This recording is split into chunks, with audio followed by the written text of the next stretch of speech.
As I'm walking up, I think of almost every turn, every bump, every crevice, everything I can think of in the track and kind of go through it. But as soon as I'm stepping in the gate, I'm clear. It's so thrilling. I mean, there's not many places that you can get a rush like this.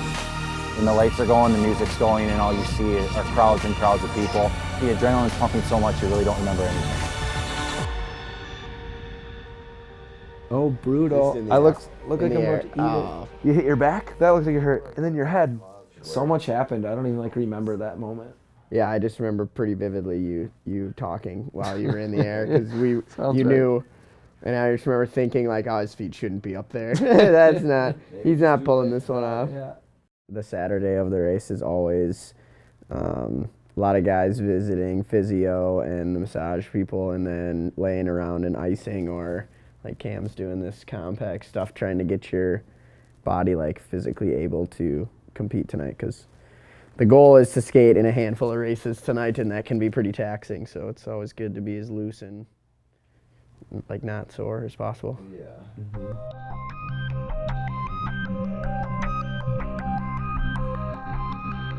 You gotta go out and have fun and not get too nervous over anything.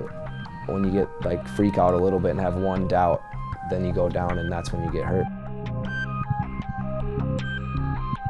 If you go out and have some confidence going into it, you'll have a good time. I used to call it the mother of all tracks. We get big on every single features here. Start ramp itself got the biggest step down we ever had. The wall ride is the biggest one we ever had, and the last corner as well. It's the biggest hip jump. Altogether makes it a good challenge even for the world-class athletes. What I like while designing the track is to get a feeling out of the land itself. So going down the stairs of the cathedral and then going down Kellogg Street as well, using the natural land is always a good thing. It creates a soul for those tracks. This race here that has a crazy start, a shoulder high drop in into kind of a quarter pipe, which is pretty sick for this for this kind of sport. A start like this, you question why you do it a little bit. It's very hard to train for ice cross downhill. There's no permanent tracks that you can train on year-round, so you have to get creative. So we go to a BMX track in St. Cloud and rollerblade on it. We also do a lot of mountain biking, anything you can keep your body guessing. Try to simulate going downhill as fast as you can, just trying to scare yourself almost, to get over that little fear, when you get to the top of the track looking down. Back home we have trainers and everything and a nice facility, but still the best training is to go on to the races. Financially, yeah, it takes a toll on the pocketbook. I sought out my window cleaning company for a little bit of a sponsorship. I have a full-time job at an HR consulting company. I'm a teacher. Since I'm a sub, I kind of can choose what days I go into work or not, so I didn't have to ask anyone for time off. It worked out perfectly. I have a lot of passion towards crash ice, and I want to spend as much time doing that as I can, but I also understand that I have bills to pay, and being able to have an income is always a good thing. Competing in ice cross downhill is my full-time job. I have sponsorships that help me afford to compete in crashed ice, and then through prize money and other sponsorships, I'm able to make a living.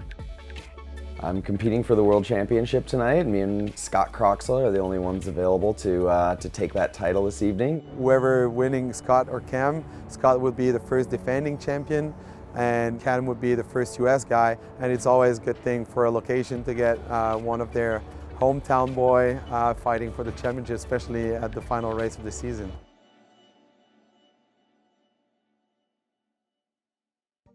Cameron Naasz has been so strong this season, winning the first 2 Red Bull Crashed Ice events in Quebec City and in Munich, Germany. And here we go, we are off with a round of 64.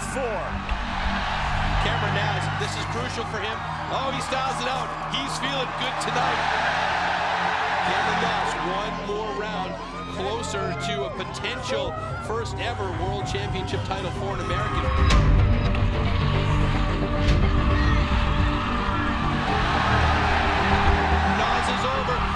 Max Dunn. And 2 Americans will advance in Cameron Naasz and Max Dunn. Cameron Naasz will head to the final, and he will have a shot at his first ever Ice Cross Downhill World Championship title. It all comes down to this. If Scott Croxall wins, he'll be the first ever to win in back-to-back seasons. For Cameron Naasz, he will be the first ever American to win. Explosive start by Cameron Naasz and Scott Croxall. Cameron Naasz digging in deep to try and find it. Croxall's right on his tail. Naasz has to win if he wants the World Championship title. Can he pull it off here? Can he do it? He stretches for a finish.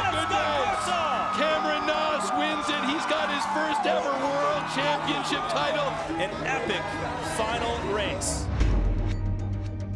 I had 2 goals at the beginning of the season. One was to win the World Championship and one was to win here in St. Paul, and I took advantage of the opportunity and I just never looked back.